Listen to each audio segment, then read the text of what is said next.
अस्सलाम वालेकुम, welcome back to H A Gold Hunter. H A Gold का next week का एनालिसिस होगा 3 अगस्त से 7 अगस्त तक 2026 का। ठीक है, तो ये अभी मेरे पास डेली टाइम फ्रेम ओपन है। अच्छा, एनालिसिस को स्टार्ट करने से पहले अगर आप लोग व्हाट्सएप कम्युनिटी को ज्वाइन करना चाहते हैं तो लिंक बायो में मेंशन है, सो वहाँ पे क्लिक करके आप लोग व्हाट्सएप कम्युनिटी का पार्ट बन सकते हैं। सो एनालिसिस को करते हैं स्टार्ट। अच्छा, डेली के टाइम फ्रेम पे जैसे कि आपको यहाँ पे नज़र आ रहा होगा कि गोल्ड एक रेंज में स्टक है। ठीक है, एक शॉर्ट एक्सपेंशन के बाद ब्रेक ऑफ स्ट्रक्चर करने के साथ, ठीक है, उसके बाद ये रिट्रेसमेंट के लिए अपसाइड पे गया, उसके बाद ये एक रेंज वाली सिचुएशन में स्टक है। यहाँ पे आपको गोल्ड एक रेंज में मूव करता हुआ नजर आएगा। अगर इस रेंज की ओवरऑल बाउंड्रीज़ की हम बात करें ना, कि कौन सा सप्लाई एरिया और फिर उसके बाद कौन सा सपोर्ट लेवल है जिसको सॉरी ये थोड़ा अपसाइड से हो गया, एक मिनट। ओवरऑल जो हमारे पास सप्लाई एरिया ना वो ये वाला है, ये सप्लाई का लेवल है कि यहाँ से गोल्ड जो है ना बार बार रिजेक्ट होकर डाउन साइड पे आ रहा है। ठीक है, इसको सस्टेन रखा है, सस्टेन रखने के बाद ये इसी एक एरिया के ओवरऑल रेंज में स्टक है। अगर सपोर्ट लेवल को मार्क करने की बात करेंगे, कौन सा एक एरिया जहाँ से मल्टीपल टाइम जो है ना गोल्ड सपोर्ट लेके तो अप साइड पे जाता रहा है, तो वो हमारे पास ये एक जो है ना मेन सपोर्ट का लेवल है। ये हमारे पास हो गया रेंज का सपोर्ट एरिया, और ये वाला जो है ना सप्लाई एरिया के जहाँ पे गोल्ड एक रेंज में स्टक है। अच्छा, एनीवेज अब यहाँ पे अगर कोई भी सपोर्ट अगर ब्रेक होती है तो एक हमें डाउन साइड का एक डायरेक्शनल मूव देखने को मिल सकता है, और अगर सप्लाई ब्रेक होती है तो एक अप साइड का एक डायरेक्शनल मूव जो है ना वो हम एक्सपेक्ट कर सकते हैं या हमें देखने को मिल सकता है। लेकिन अगर किसी भी एरिया को गोल्ड ब्रेक नहीं करता ना, तो पॉसिबिलिटी हो सकती है कि गोल्ड इसी एरिया में स्टक रह सकता है।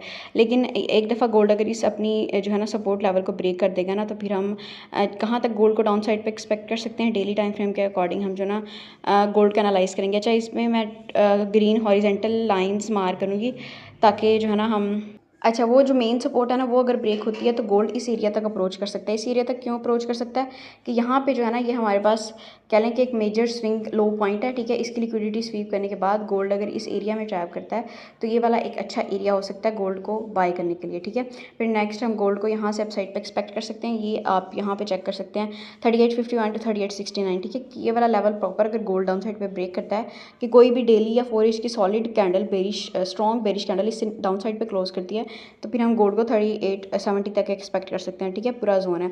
उसके बाद नेक्स्ट अगर पॉसिबिलिटी की बात की जाए कि नेक्स्ट एरिया कौन सा हो सकता है कि जहाँ से हम गोल्ड को अप साइड पे एक्सपेक्ट कर सकते हैं, तो नेक्स्ट हमारे पास एक ये वाला लेवल है। ठीक है, इसको भी मैं ग्रीन हॉरिजेंटल लाइंस में मार्क कर रही हूँ, फिर इसको हम आगे जाके देख लेंगे कि एग्जैक्ट हमारे पास कौन सा लेवल बनता है। ये वाला 3765 टू 3782। लेकिन ये जाहिर है कि ये लॉन्ग टर्म एनालिसिस है, ये एक वीक तक ज़रूरी नहीं होता कि ये पूरा जो है ना यहाँ तक गोल्ड एक वीक में अप्रोच करे। ठीक है, ये लॉन्ग टर्म एनालिसिस चलना होता है 3765 टू 3782।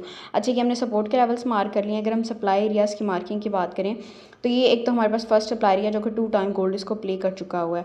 अब इससे अपसाइड पे अगर देखा जाता है डेली टाइम फ्रेम के अकॉर्डिंग के ये जो हमारे पास बेरिश ब्रेक ऑफ स्ट्रक्चर इसके अकॉर्डिंग ये जो लास्ट कॉन्टेक्स्ट एरिया है, फिर ये नेक्स्ट हमारे पास सप्लाई का लेवल हो सकता है। इसको हम प्रीवियस अगर डाटा के साथ भी अलाइन करते हैं तो ये एक हमारे पास लेवल है। ठीक है, जहाँ से फिर हम गोल्ड को जो है ना डाउन साइड पे एक्सपेक्ट कर सकते हैं। ये फिर हमारे पास नेक्स्ट सप्लाई का लेवल हो सकता है 4339 टू 4379। अच्छा, इससे अर्ली एरियाज़ भी हम जाकर देखेंगे 4 इंच के टाइम फ्रेम पे। ज़रूरी नहीं है कि ये एरियाज़ हैं, ये तो हमने जस्ट डेली टाइम फ्रेम के अकॉर्डिंग देखे ना, सो डेली के अकॉर्डिंग हमारे पास इतना ही है।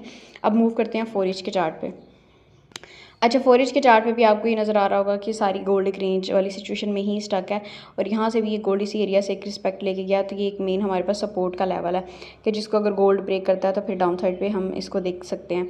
अच्छा, उससे पहले जो 4 इंच का एक अर्ली सप्लाई एरिया ना जो कि गोल्ड ने बनाया हुआ है, इसको यहाँ से रिस्पेक्ट लेके काफ़ी अच्छी वो उसने सेलिंग अपॉर्चुनिटी प्रोवाइड किया, तो वो ये कितना लेवल है 4104 टू 4120 के अराउंड। ठीक है, ये एक अर्ली सप्लाई का लेवल है। ये लोअर टाइम फ्रेम पे आप देखेंगे ना 1 इंच 30 के चार्ट पे, यहाँ पे लास्ट एक ब्रिश एक्सपेंशन थी, उसके बाद ये गोल्ड ने डाउन साइड पे इसको ब्रेक किया। ब्रेक करने के बाद ब्रेक एंड टेस्ट वाली एरिया को रिस्पेक्ट प्रोवाइड की अगेन उसी लेवल को, और अगेन जो है ना थर्ड टाइम इस लेवल को रिस्पेक्ट प्रोवाइड करके गोल्ड डाउन साइड पे आया। ठीक है, यानी कि लोअर टाइम फ्रेम पे भी हमारे पास overall bearish structures bearish side पे स्ट्रक्चर शिफ्ट है, और वैसे भी डेली के टाइम फ्रेम पे तो हमारे पास लास्ट जो एक्सपेंशन या एक बेरिश मूव थी, यानी कि वो भी ओवरऑल सेल साइड पे ही थी क्योंकि हमारे पास बेरिश ब्रेक ऑफ स्ट्रक्चर था। और अब लोअर टाइम फ्रेम पे भी एक हमें अगेन बेरिश साइड पे ब्रेक ऑफ स्ट्रक्चर देखने को मिल चुका हुआ है।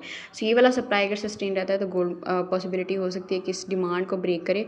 ब्रेक करने के बाद कोई भी अगर सॉलिड कैंडल लाइक इस तरह की सिचुएशन बनती है ना कि इस एरिया पे आए, एक दफ़ा यहाँ से रिस्पेक्ट लेके आप साइड पे जाए और यहाँ पे स्टे करे, काफ़ी टाइम स्टे करने के बाद फाइनली इस एरिया को ब्रेक करे। ब्रेक करने के बाद अगर इसको टेस्ट करता है तो टेस्ट करने के बाद इसका नेक्स्ट टारगेट ये वाला एरिया हो सकता है। ये हम सेलिंग अपॉर्चुनिटी जो ना कैप्चर कर सकते हैं, यहाँ तक ये वाला सेल साइड का सिनेरियो देख सकते हैं। लेकिन अगर गोल्ड इस सप्लाई को ब्रेक कर देता है तो फिर पॉसिबिलिटी हो सकती है कि इसको ब्रेक करने के बाद इस सप्लाई पे थोड़ा टाइम स्टे करे और स्टे करने के बाद फाइनली इसको ब्रेक करके अपने नेक्स्ट ये वाले जो टारगेट्स हैं इनको अप्रोच करने के लिए जा सकता है। अच्छा, इससे अर्ली भी एक एरिया अगर हम देखते हैं ना, जो कि अर्ली एरिया ये होगा, इतना स्ट्रॉन्ग एरिया नहीं होगा, लोअर टाइम फ्रेम के अकॉर्डिंग आप इसको देख सकते हैं। तो ये यहाँ पे एक लेवल है जिसको आप कंसीडर कर सकते हैं 278 के अराउंड एक सप्लाई एरिया होगा, ठीक है। फिर यहाँ से सेलिंग थोड़ी बहुत एक्सपेक्ट की जा सकती है, बट हमारे पास जो मेजर एक सप्लाई जोन है वो हमारे पास यही वाला रहेगा, ठीक है। सो ये है हमारे पास गोल्ड का नेक्स्ट वीक का एनालिसिस। बाकी कोई फाइनेंशियल एडवाइस नहीं है, ठीक है, क्योंकि इस मार्केट में 100% कुछ भी नहीं है, सब प्रोबेबिलिटीज़ की गेम है। सो मैनेज योर ऑन रिस्क। और बाकी अगर किसी को भी कोई फर्दर इन्फॉर्मेशन चाहिए हो तो आप लोग व्हाट्सएप पे कांटेक्ट कर सकते हैं। नंबर जो है वो बायो में मेंशन है। So this is all for today. See you on the next video. Till then take care. अल्लाह हाफिज़।